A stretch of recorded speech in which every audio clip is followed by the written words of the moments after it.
Would you give up sex to be thin? Well, Fitness Magazine asked 2,400 women if they would sacrifice a full year of sex to be skinny, and 51% said yes. That was just one of the surprising results of the magazine's new diet survey, which underscored the serious self-esteem and body issues many women have today.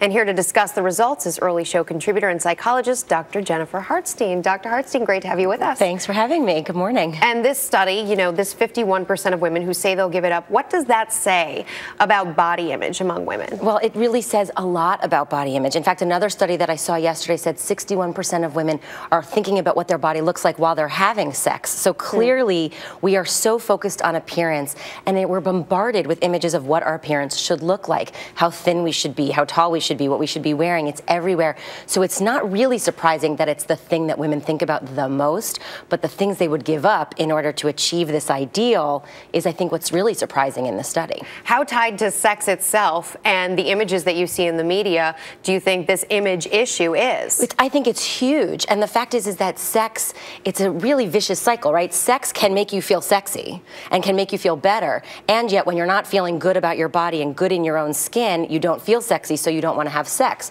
So it's this really tough self-fulfilling prophecy. So we have to figure out where to break it and what needs to break. And women need to figure out where they feel strong and self-confident and self-assured in other ways. This study also looks at diets, and it says that a surprising number of women are approaching diets in a dangerous and unhealthy way. 43% of women in this study have skipped meals regularly to lose weight. 39% have taken diet pills.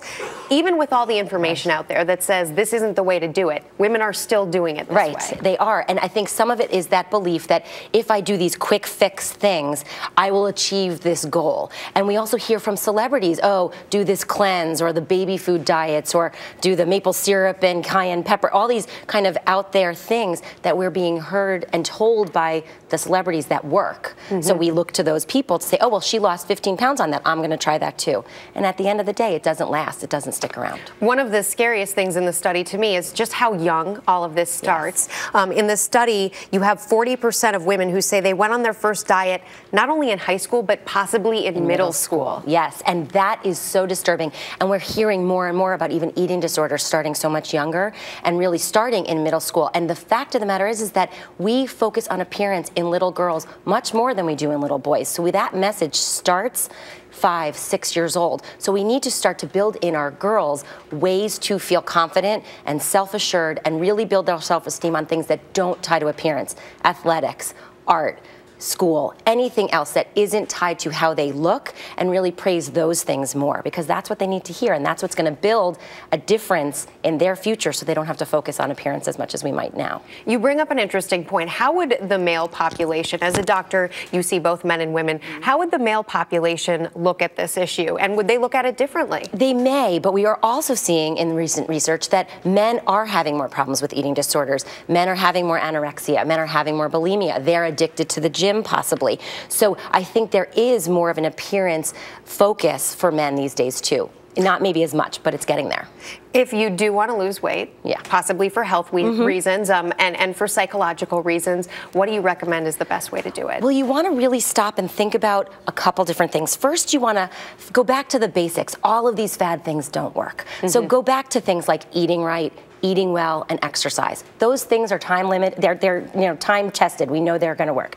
You then want to find a buddy. In the same study, people found out that they did this solo. We all know that you will commit to something more if you do it with someone else.